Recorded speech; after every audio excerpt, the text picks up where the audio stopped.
Good afternoon, boys. Good afternoon to Mr. Phael Lander. Good afternoon, sir. How are you all doing? Good afternoon, sir. Good afternoon, sir. Are you all doing okay? Yes, sir.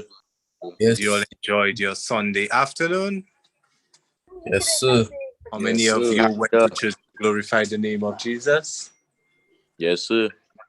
Number of you went to church to glorify the name of Jesus? Yes, sir. All Yes, right, sir. that's nice. I see Mr. Amani Francis, you are, how do I say that? Commenting in the meeting tonight. So I'm going to ask you to open our meeting tonight as a committee member and to also introduce Mr. Phael Lander. Thank you.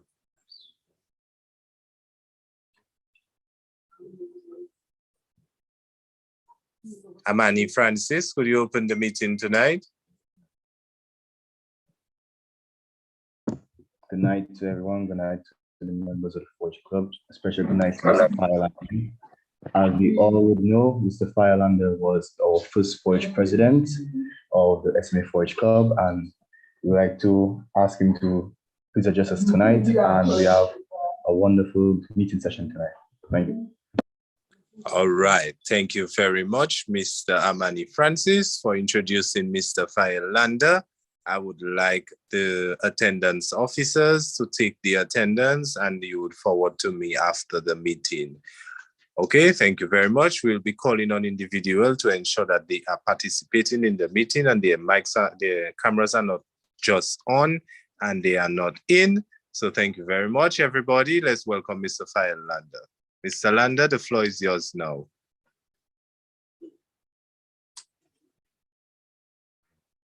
Thank you very much, Mr. Paul. Good afternoon to all the boys and good afternoon to the young men. I want to say hello to everybody. And I know today is Sunday and we would all want to be doing different things. However, we are here today and we are here for a purpose. In life, everything has purpose, everything has meaning, and everything has some level of a reason behind what it is we are doing it. And I would like to start off this afternoon's meeting or this afternoon's session because I'm a very interactive person. And I'd like to start off by asking to those of you who are present, when you hear the word volunteer, what comes to mind? So you can use the chat, you can just raise your hand and I will call, well, I don't think I'll be able to see, but you can open your mic and just answer. And let me know what you think it is that is. Okay, I see Joshua Anthony raise his hand. Joshua, can you tell me what volunteering means to you? So to participate in something.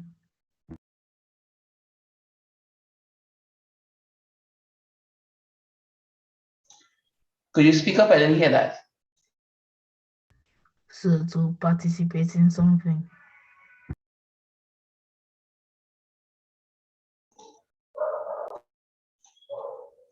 Thank you, Joshua. Anybody else would like to share? I see Joseph Peter has his hand up.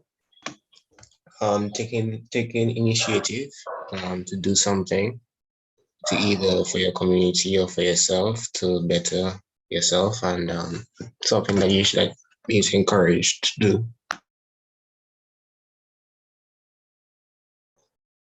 Thank you very much, Mr. Peter. Is there anybody else? We have a group here of 36 people, so I'm only hearing 2 people. So let's see if we can get a little bit more interaction. Okay, Jilan, yes. To take part. I'm sorry, I didn't hear that. To take part. Okay, so participate, to take part. Dante, let's go. To take on your own to do something to help. Okay, so take on your own to do something, very good. And Joshua? To take up your time to give your time to someone without letting them pay you. Thank you very much. Okay, so Dimitri said in the group chat, freely giving time, which is very good. Okay. Okay, thank you so much. to all of you who have given very good points, and I think we have a good idea of what volunteerism is. So volunteering came from the initial word of the Latin word of value or veli, which means hope, determination, or willingness. And what that means is that, and generally, whenever you hear the term of volunteering, or more important, youth volunteering, it has to do with us as young people getting involved in our communities and doing things freely without someone having to ask us, without someone having to say, hey, can you do that for me now, please? I need this to be done. I need to go to this place. I need to do this. Can you help me out? And you volunteer your time. I started off my volunteer journey at the St. Mary's Academy, just like many of you, as a part of the 4-H Club. But my 4-H journey started long before that in primary school, because my primary school of the convent prep, we had a 4-H club of which I participated in 4-H, and I represented the school at the local public speaking competition. I also was able to represent the school at a regional public speaking competition, and the country, that is, at a regional public speaking competition, just on the heels of me leaving primary school and entering into high school. So it was a lot that was going on at the same time. I also was one of the first young people in Dominica to participate in the Dominicas in the 4-H Dominica cake baking competition, and I won that competition. And I, through all of this, got a passion for what 4-H is, right? And 4-H has its 4 pillars. So can anyone remind me of what the 4 pillars? We have one being head. I'm going to call on Rohan Pascal. Can you tell me another one of the pillars? So we have head. I'm giving you a hint. The 4 H's. Heart. So one is head. And you said what, Rohan? Heart. Thank you, heart. And I'm going to call on Joel to tell me the other one. Health. Health. And I'm going to call on Zachary Julian to tell me the 4th one.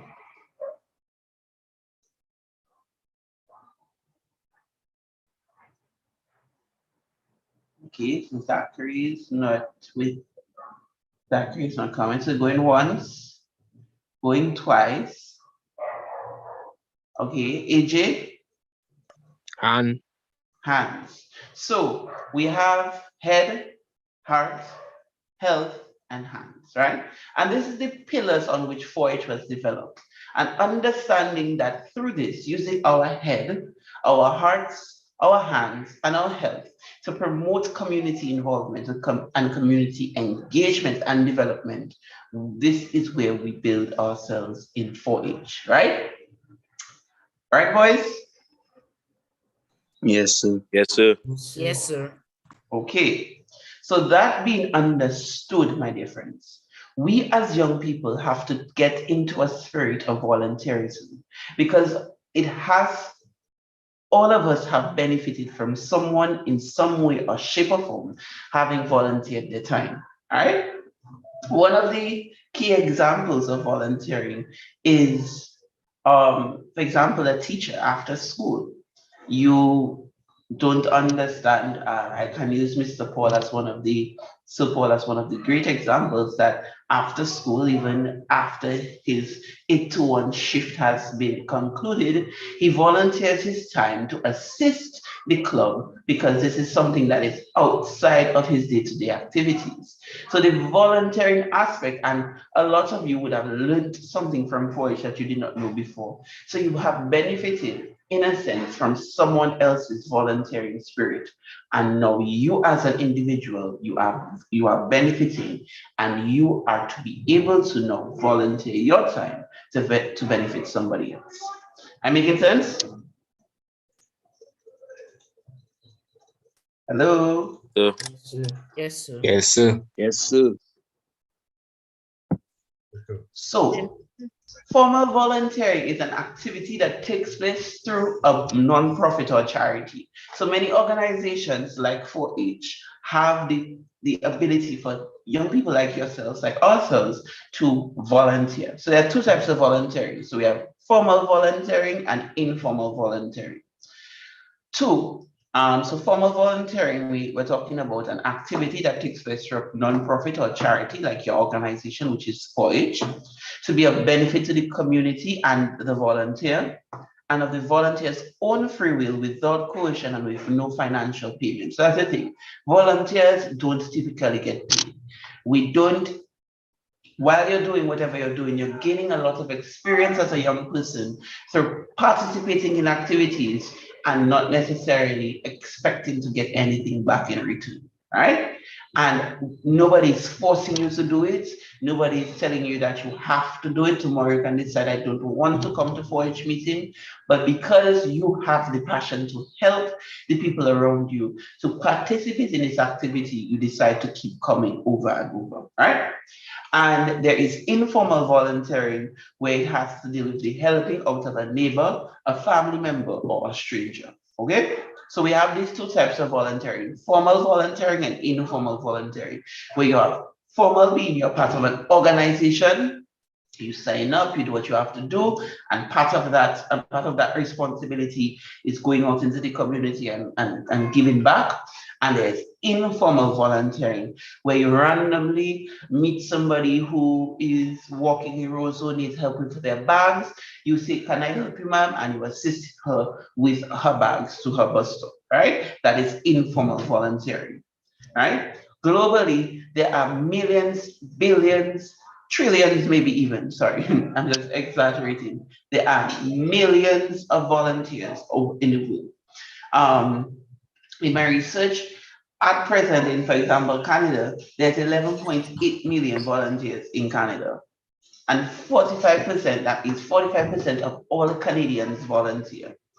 And a total of 2 billion hours are contributed each year. So can you imagine that if 11.8 million persons contribute one, if each of them contributes 1 hour of voluntary service to their community, how amazing things can happen. And if we look at ourselves in our school, in our community, because community is not necessarily where you live. Community can also be considered where you work, where you go to school. That is a formal community where a number of persons come together, and it is defined as where a number, sorry, but distracted, where a group of people are living in the same place or having a particular characteristic in common. So you part of the 4-H group, just the fact that you are all young men, you are all going to SMA, and you're all members of the 4-H, you are all forming a part of the community. And the SMA, the school, is a community in and of itself, right? That being said, we have to be able to give back to the community. And if each of us in this group here gives 1 hour of service at least a week, right? There are 52 weeks in a year, right?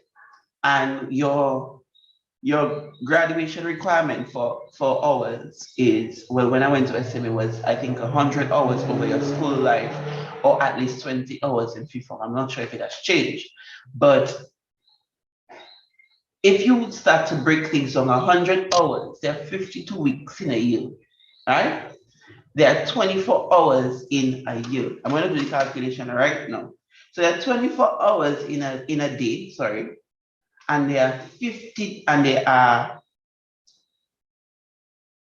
7 days in a week, right? So that's 24 by 7.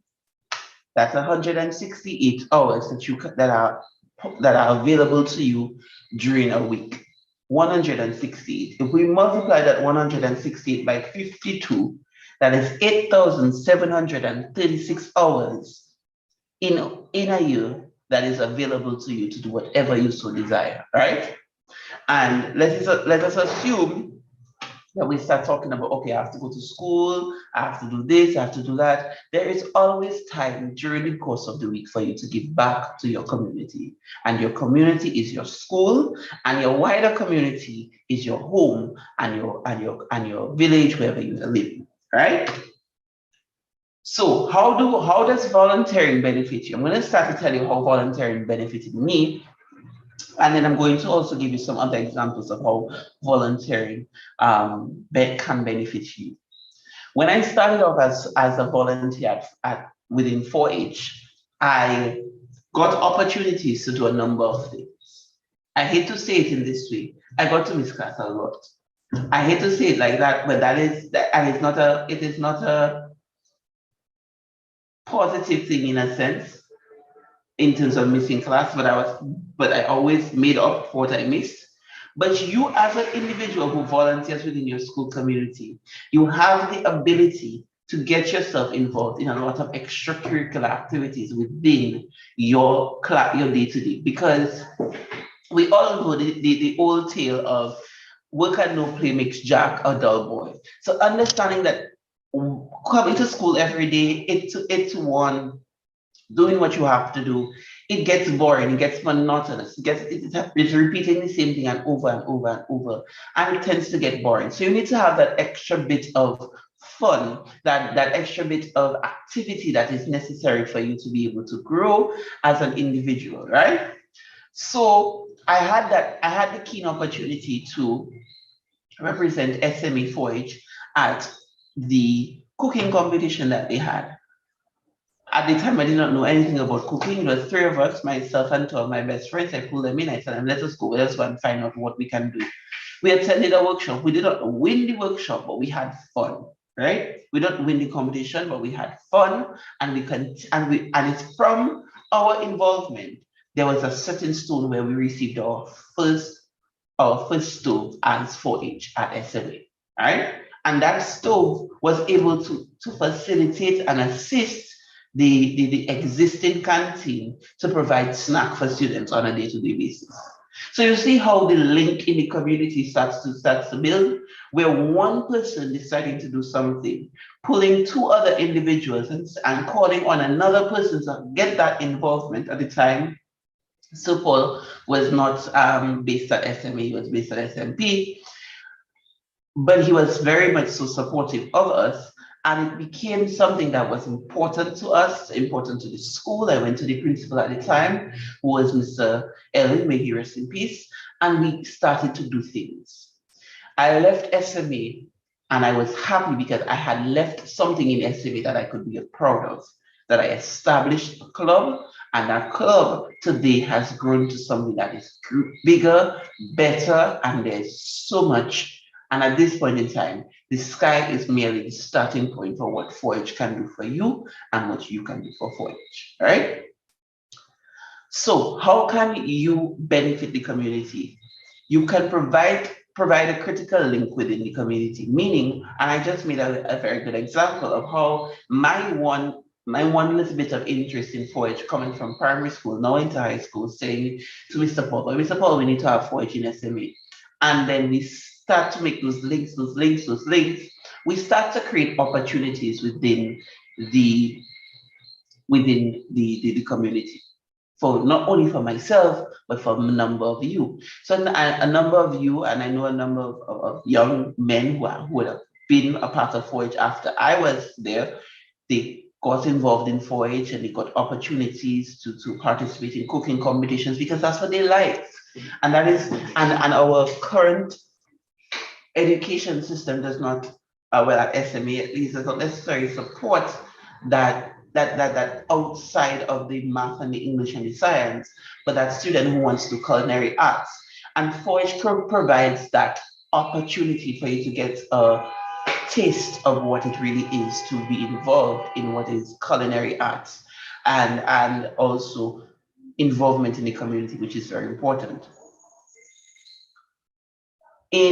Volunteering brings a vast pool of experience and knowledge. So a lot of things that I now bring to my field as a nurse today, I learned over the years of volunteering, not only in 4-H, but in Red Cross, in a number of activities. And I got involved actually, very interestingly. So 4-H was a member when we got into 4-H. We decided to register 4-H as a youth group with the National Youth Council. And I started off my volunteering or my position within the National Youth Council of Dominica as a 4-H volunteer. And I remember we were at the youth awards and volunteering to be ushers, and I was able to start talking to the right people and getting involved in the right activities.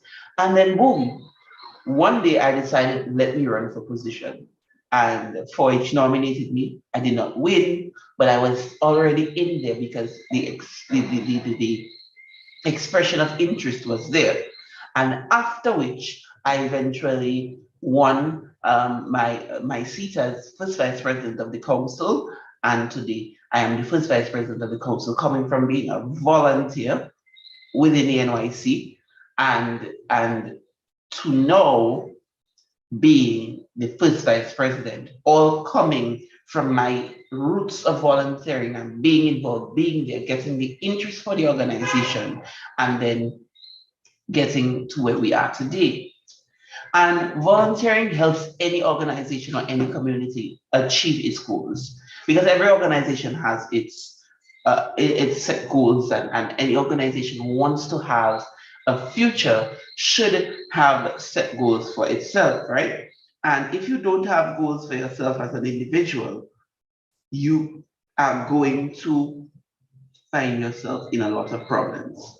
And my dear friends, I encourage you to always participate in your activities with an open heart and an open mind, understanding that you have your own individual goals and what you want, but there's always opportunities that will arise in the spur of the moment, and you're going to want to grasp them and jump at them, right? So I've been talking for some time now. Do we have any questions? No, sir.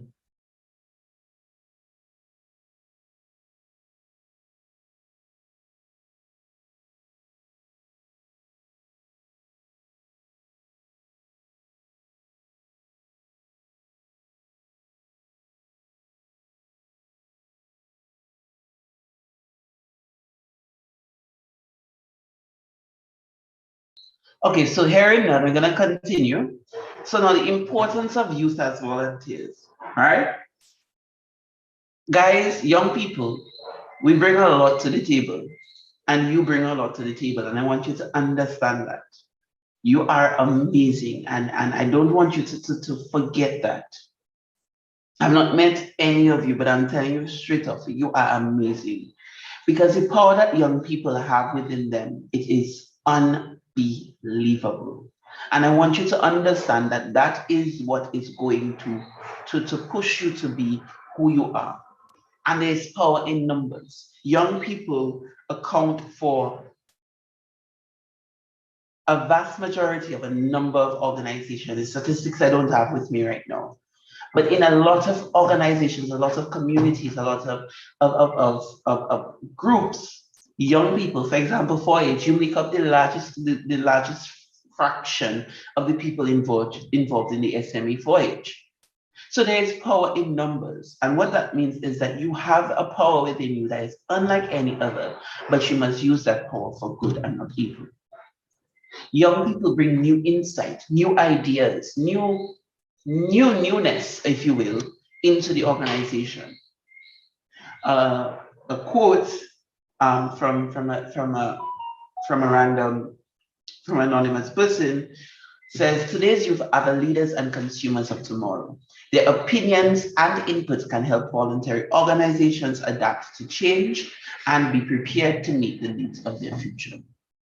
So what that means, my dear friends, is that you have an ability for you to be able to influence your future by the activities that you implement in your lives today, right? gone are the days that we have to think, okay, I'm too young to think about what I want to be when I grow up. No, today's the day for you to figure out what you want to do and start making the pathways for you to get there. All right? Life waits for no man, and you have to be able to to move forward and identify the things that you want to do. Because volunteering, my dear friends, involves you. And one of those things I'm sorry you need to do is volunteer. And why, you may ask? Volunteering is great for giving back to your community, and we've said that already. Meeting new people, working as part of a team, learning new skills, building upon your experience and abilities, developing and adding to your resume, and applying for college, university, and scholarships. All right. So I want to go through, I want to have an activity, a real quick activity. Everyone, I want you to open the chat real quickly. Let's find the chat at the bottom of your screen. And I want you all to do something for me real quickly. I want you to identify,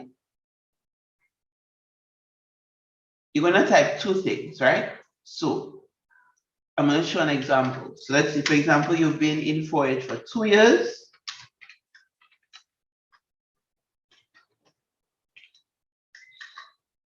And I want you to type two things in the chat for me. One, I want you to indicate how long have you been in 4-H? 3 things actually. One thing that you would like, that you have learned from being in 4-H. So for me, I'm gonna say public speaking. Just not Jalen. And number 3, one thing that you would like to learn from 4-H, right?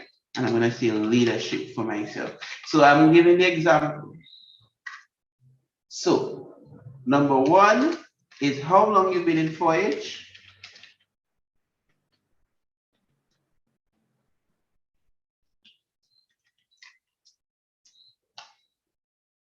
One second, I think I have whiteboard here. One is how long in 4-H. 2, one skill you have learned. 1 skill you wish to learn. All right. So we have 5 minutes. Let's get 2 minutes actually. Let's get those answers.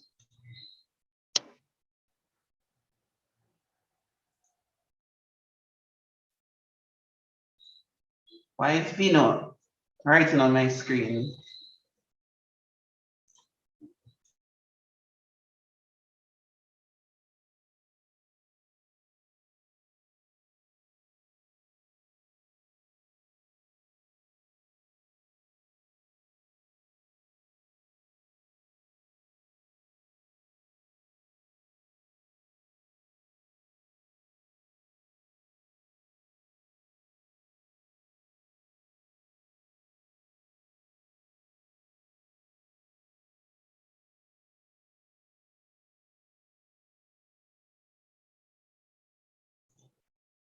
Okay, so I'm seeing some very good answers. I've seen some people have been in 4-H for 8 years.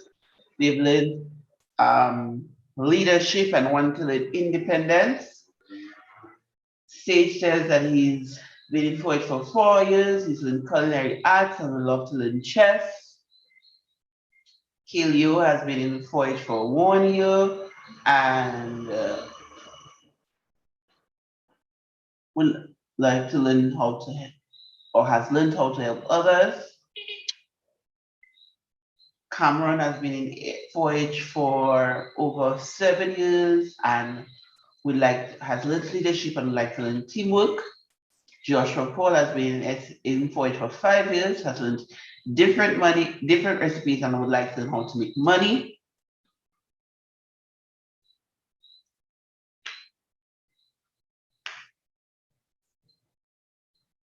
Good stuff, good stuff. Okay, Thank you so much, boys. The purpose of this activity was to identify and realize that within any organization, there are always people who are just like you, right? There are people who have things that they want to do, and there are people who have things that they have learned from the organization. And as we can see, a number of us have learned a lot from FOIC. And I congratulate those of you who have been in FOIC for many years. Congratulations to you, and continue to participate, right? Do we have any questions? I hear mic is open.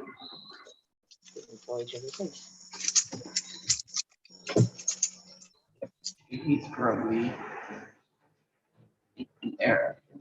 Okay. So we're gonna wrap up short. I don't want to keep you all too long.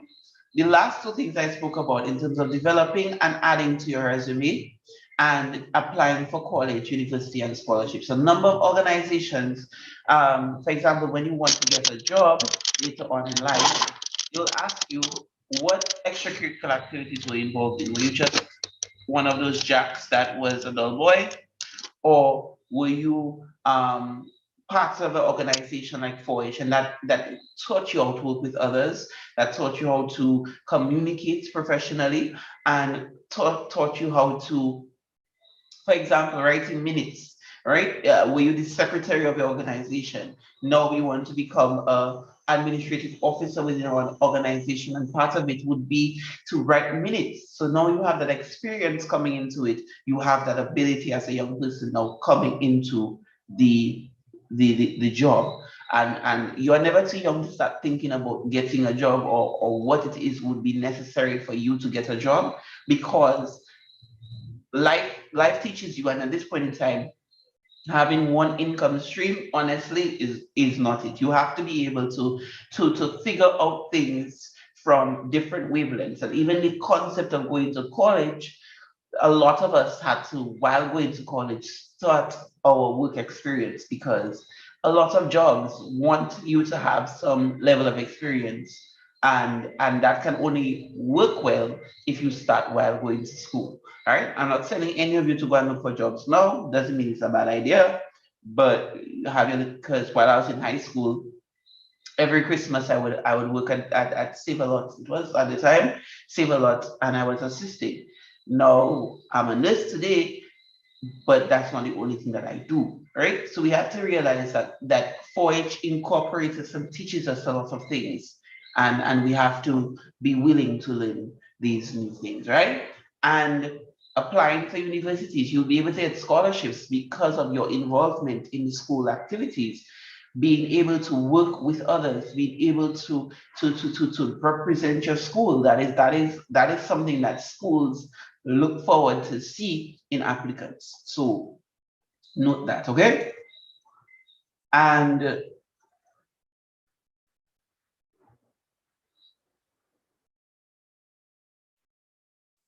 whenever you get into an organization like 4-H, you have to ask yourself 3 main questions, all right?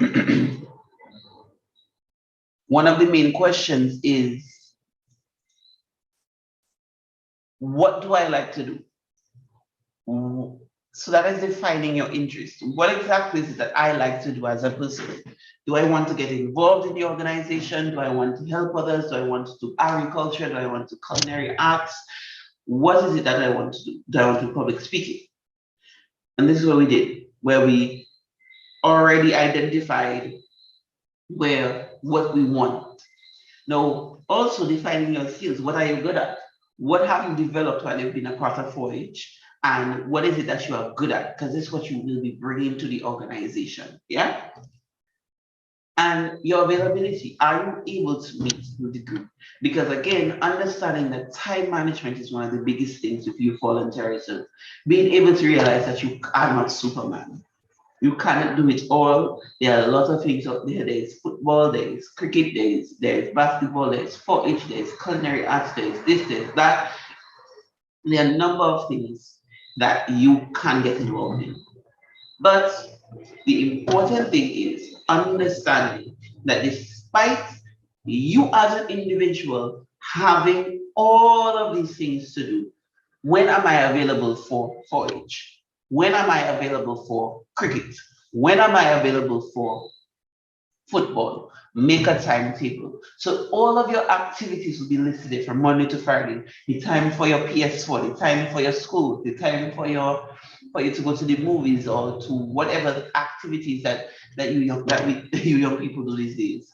All of these things that you want to do for yourself, you have to define your availability for it and ensure that you schedule time accordingly or to strike that balance. Time management is important because while being involved in this organization, you have to be able to manage your time effectively.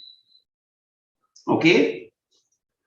Also, what causes or issues matter the most to me because everybody has something that they want to stand up for. And everybody would want to be involved in an organization that stands for that. So if you are, let's say, for example, you want to champion the fight against ending world hunger, for example. You find an organization that is aligned to that. You find an organization that has that pillar or that principle within it, and learn how to help the community through that organization to tackle that issue that is very important to you. Because you have to have a purpose. What is your why? Why are you a part of 4-H? Now, what would I most like to learn by volunteering? So we've already identified that, and a number of you have done it already. But if you have not done so, think about it. What is it that I want to learn from volunteering? And is this organization going to give this to me? And also, what don't I want to do as a volunteer? Very important, because many organizations quite often don't strike a fit for you. And you have to be able to realize very early on whether or not this organization is one that you are willing to be a part of, whether or not this organization is one that you are willing to mesh with, and understanding whether or not the things that this organization is asking you to do is something that you want to do. And being a part of any organization and you're not happy about it can affect you negatively and can affect how you interact with the organization and can be detrimental to the organization. Because while you may have a difficulty with doing certain things, other people within the organization might just be willing to jump over the moon and go to the moon and come back for that organization.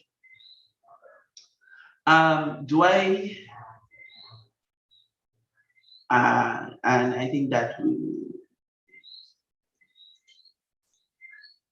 and here's some tips just to wrap up, because I've been talking for some time. Just some tips for success. And I want to, and success in terms of your involvement within 4-H, yeah? One, and this is in on a whole, and I want you to take note of this. One, spend a lot of time thinking about what you want. Spend a lot of time thinking about what it is that you want to do as a person within this organization and what you wish to gain from this organization. Because the worst thing that can happen to you is you leave 4-H not knowing what exactly it is that you came here to do and not achieving the goals that you have set for yourself. And it would have almost be like for naught that you spend how many years in 4-H. And when you join 4-H, you set goals for yourself, and today you have to ask yourself, but what are you doing 4-H now, right? Make a good first impression every time you walk into a meeting, every time you walk into 4-H meeting, or you walk into any organization outside of 4-H, always make a good first impression. Not only for the people who are in management of the organization, but for your peers. because your peers are the ones that are going to support you when times are hard, when times are rough, when you feel like you are alone. And if you don't have that support system available to you, it's going to be almost crazy. Take your time learning your duties so you can do your best. So if you have been elected as an officer and executive of the organization, take your time to learn what it is that you're supposed to do. If you're president, if you're vice president, if you're a training officer, if you're a secretary, if you're treasurer, take your time to learn what is it that you are supposed to do. Because then and only then will you be able to contribute wholeheartedly to the benefit of the organization. All right? Always call ahead or let somebody know if you're going to be late or absent when you all have an activity. Because communication is key. And if you have an organization like 4-H that always has outdoor activities and things that are going on, and you'll make a plan to meet at 3 o'clock at the school, and you seeing that from Canefield to Rosewood taking you about 10 to 15 minutes, and it is now 2:45, and you're going to be late, send a message, call Sir Paul, call one of your friends to say, hey, I am running late. I don't think I'm going to make it on time. Don't leave me down. I'm on my way. All right? So that, and always seek to, and it has to do time management as well. Time management will let you know that you should not be 15 minutes and you should be there 15 minutes before. But there are a lot of things that can contribute to you not being there at that time. Mommy supposed to drop you, but mommy gets a flat tire. A number of things can be the reason why you are now late. But the important thing is to let somebody know I'm going to be late. Be clear with the organization about what you need, what your needs are, and the benefits you hope to receive from volunteering. Very early on, you need to let the organization, let the president and let the organization know, hey, I'm here, I want to learn about public speaking. I want to benefit, because they can only create opportunities for you as an individual if they know that Butchell St. John is interested in public speaking. Dante Augustine is interested in culinary arts. Joshua Node is interested in learning how to lead an organization, how to write minutes, how to do financial management. Whatever it is, the only way that Sir Paul and the people who are organizing the 4-H activities are going to be able to know what it is that you as an individual want is if you ask early on and let them know, so this is what I want to do. And always remember that you are there to help others. Your main activity as a volunteer is helping others, helping people to develop themselves, helping people who are unable to help themselves, and doing so will encourage you and will benefit you greatly, because you never know where in life you're going to end up as a young person. You never, ever, ever, ever, ever know. And you have to be very willing to open your eyes and open up your hearts and open up your minds to do the things that are very important to you as a young person. So my dear friends, this is where I end with my talk on youth volunteerism. I now open the floor to any questions, if any of you may ask. Also, if you do not have any questions for me right now, but they pop up at any point in time, you can always forward them to Mr. Paul, and he can always get it to me. I want to encourage each of you to take this volunteering thing very seriously. When you get into college, get involved in a club, get involved in another organization.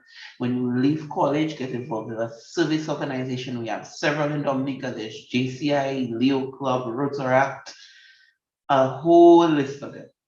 Get involved, because you never know where you're going to end up in life, and you never know when, where, or when rather, something that you would have learned from one of these organizations is going to save you and give you that edge against another applicant, right? For that job, for that scholarship, for that last position in that school, you never know how you can benefit, okay? So I wish you all the best. Any questions for me, guys?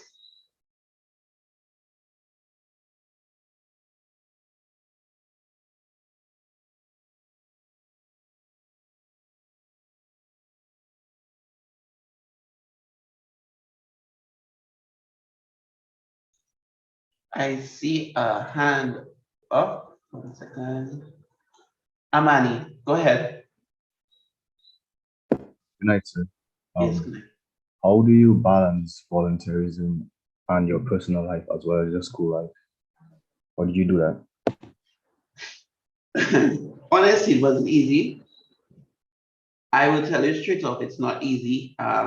This afternoon, I honestly was lying down in the bed and I was tired. I checked my boy, I really have to go and do this.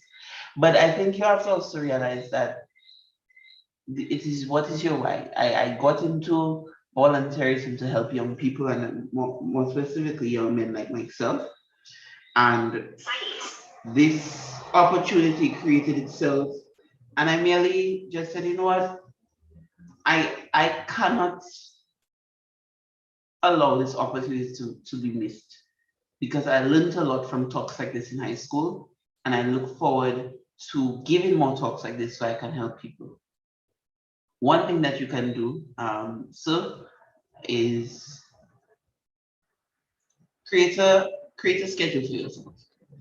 Like you see how you have your timetable from Monday to Friday for school, 8 to 1, extend that. So if you know that your bedtime is at let's say 10 o'clock every night, your timetable for the day should end at 10 o'clock. If you know that you usually wake up at 6 o'clock every day, your timetable should start at 6 o'clock. And every activity that you want to do for that day has to be incorporated with within those activities. So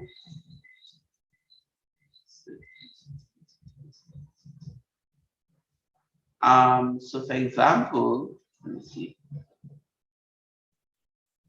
So if you know Monday,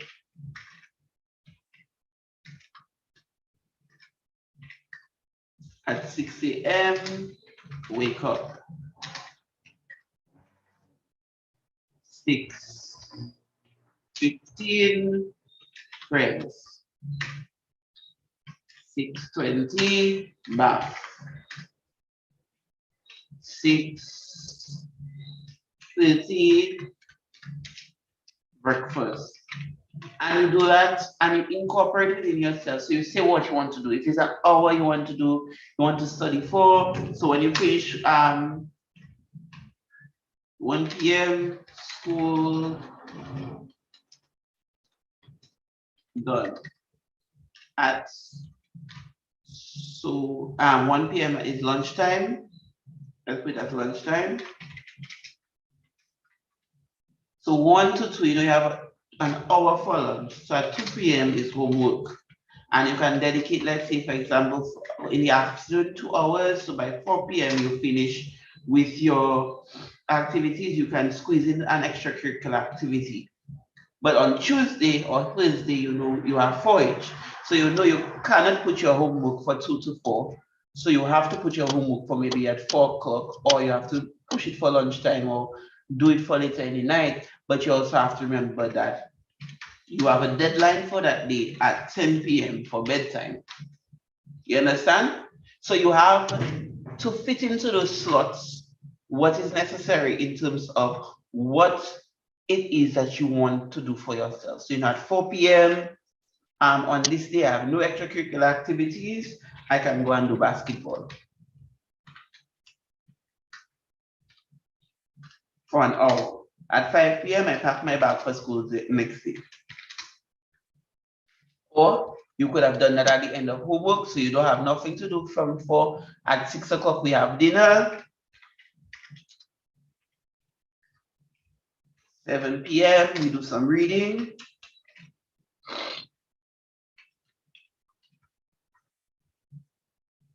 And you make your schedule for yourself. So once you have this schedule set out for every day of the week, you can do it for Monday, then you can do it for Tuesday, then you do it for Wednesday, Thursday, Friday, Saturday, Sunday. You have an idea of how you strike that balance and you stick to your timetable.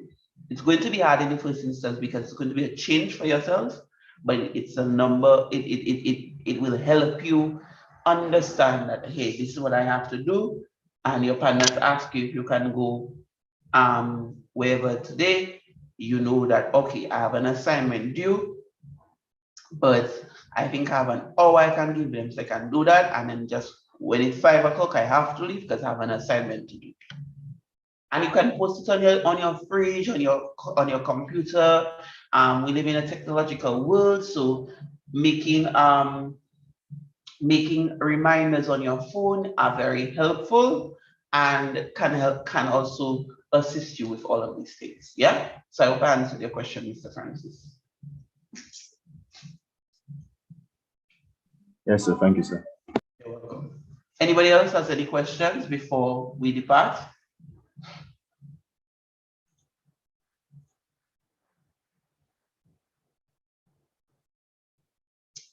Okay. So hearing none, I will now hand back over to Mr. Paul. And I want to thank you all for having me today. And I am grateful for having been invited to this afternoon session. And I look forward to possibly having another discussion with you guys in the near future. I encourage each and every one of you to get involved, not only in your Forge community, but in your home community as well, because volunteerism can benefit you in a number of ways. I thank you very much. Thank you very much, Mr. Phael Lander, for your kind words to us today and the session that you shared with the members of the Forge Club at SMA. We thank you very much. At this time, I'll call on Phoenix Jakes to give the vote of thanks.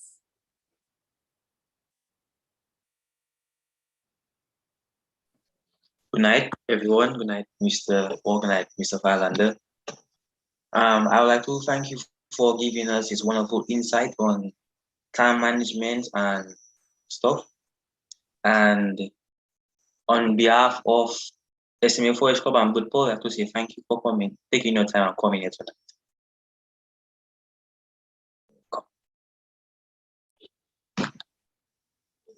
All right. Thank you, Phoenix. And I hope that you all will have a wonderful evening. I hope that your homeworks are done and you are ready for school tomorrow. In our announcements, we have Forge meeting on Thursday from 2 o'clock to 3 o'clock, from 1 and 2. From 3 o'clock to 4 o'clock, we have forms 3 and 4, and then from 4 to 5, we have form 5. And Saturday, we go into Anchorage Hotel for pool party. To have a wonderful evening. See you, everybody. Yes, sir. Good night. Yes, sir. Good night, sir. Good night, everyone. Good night. Good night, everybody. Good night, sir. Good night, sir. Good night. Good night. Good night. Good night, sir. Good night, sir.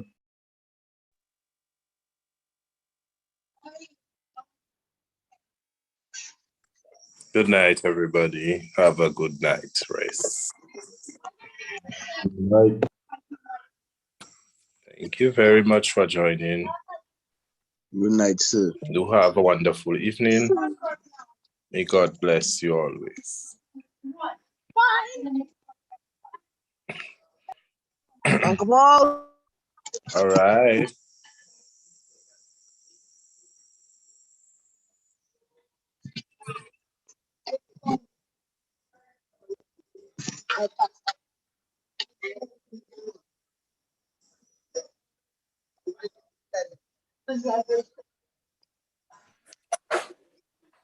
night, Sir Paul. Good night. Let me say good night. Your decisions. Who's that? Good night, Sir Paul. Good night. How are you doing? Oh, Mrs. Naughty. Yes. I'm enjoying Laptop charging, but we're listening. Oh, bless the Lord. God is good. They're listening. So Edron is not in. Tell No, Edron. let that just fit there. We're listening. Where's yours? All your turn coming. Don't worry. One family that there, Sir Paul. I know it's a blessing. It's a blessing. It's a blessing. Oh, yes. Mr. Francis. Mr. Francis put me outside. Oh, okay. He home. He home, so I'm outside. Okay, Papa. Yeah. Yes. All right. No. He says, Oh.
Who is this?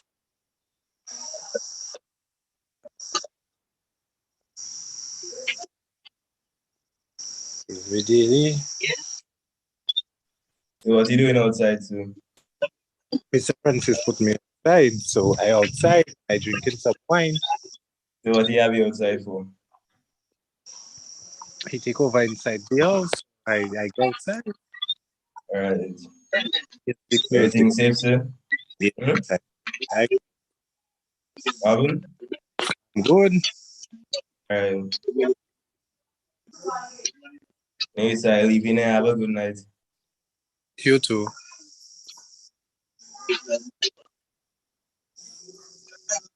I just have a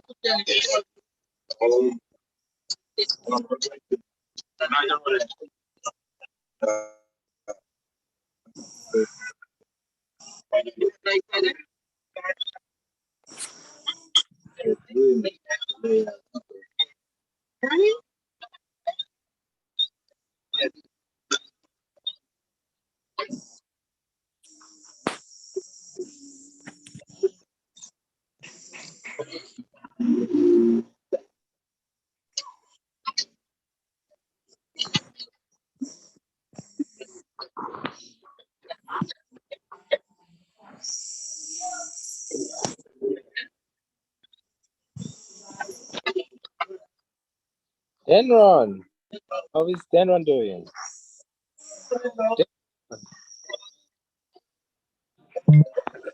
Denron Carbon.